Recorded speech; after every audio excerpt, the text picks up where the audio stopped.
Il n'y a pas de gouvernement, il est bloqué, il ne fait rien. Bon, bah, vous faites des commissions d'enquête, bah, faites des propositions de loi, parce qu'apparemment, elles passent quand il y a des majorités. Allez-y, c'est le moment, prenez le pouvoir. Ça dort, ça fait 10 ans que ça dure.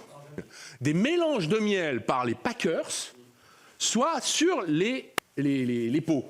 Bon, très bien. Bah, on peut faire ça sur toute l'économie, c'est pas mais il a fallu aller négocier avec la Commission sur des motifs sanitaires. Voilà. Donc, miel de Roumanie mélangé au miel de Chine, mélangé. Alors, vous avez Ukraine, Roumanie, vous avez le monde entier dans le pot. Hein. Mais au moins, c'est inscrit. Ce qui permet aux apiculteurs français de défendre leur travail. Mais on en est seulement là, sur quelques produits. Vous avez la viande, vous avez... sur des questions sanitaires. Mais sur les questions de l'ensemble de l'économie, si un gouvernement français décidait aujourd'hui de fixer un label, ce que j'ai essayé de faire, bah vous avez une plainte devant la Commission européenne et nous serons donc condamnés. Je vais vous dire, il faut vivre avec les condamnations européennes. C'est pas très grave. Il faut vivre avec les désaccords en Europe.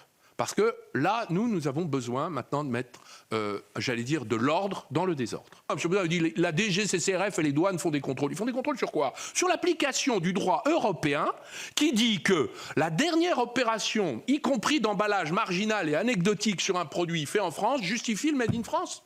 C'est ce que nous, on appelle les militants du Made in France. Anaïs en fait partie, M. Gégaud également, le franco-lavage. Il y a le greenwashing, eh bien moi, nous luttons contre le franco-lavage. C'est-à-dire tous les gars qui font faire en Chine et qui mettent du tricolore. Donc maintenant, moi j'en ai assez qu'on utilise le drapeau français de cette manière.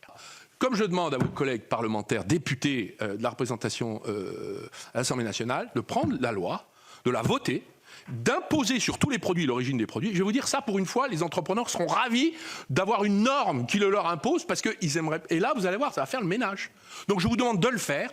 Et comme je disais à tous ces fonctionnaires de Bercy qui, à chaque fois, je leur proposais une solution, me disaient « Ah ben ça, c'est pas possible, la commission est contre, qu'est-ce qui va se passer ?»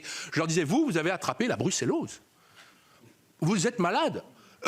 Si vous demandez l'autorisation à l'Europe, vous ne l'aurez pas. Mais faites-le. Et on plaidera. Yves Gégaud et moi, nous sommes membres du conseil d'administration d'un label qui est privé, qui s'appelle Origine France Garantie. Il y a quand même 1000 entreprises qui sont rassemblées, dont les miennes, qui défendent les origines par un label. Donc on est obligé de payer Veritas, AFNOR, donc des contrôles sur nos propres produits, pour qu'ils certifient qu'on a plus de 50% de fabriqués en France. C'est nous qui payons pour avoir le droit de dire notre origine. Franchement, on ferait mieux de faire payer ceux qui dissimulent plutôt que ceux qui sont sincères sur le label. Maintenant, il va falloir agir. Parce que ça fait 10 ans qu'on blablate partout, etc. Donc, qu'est-ce qu'il faut faire? Il faut sortir une loi qui impose la connaissance par le consommateur de l'origine du produit.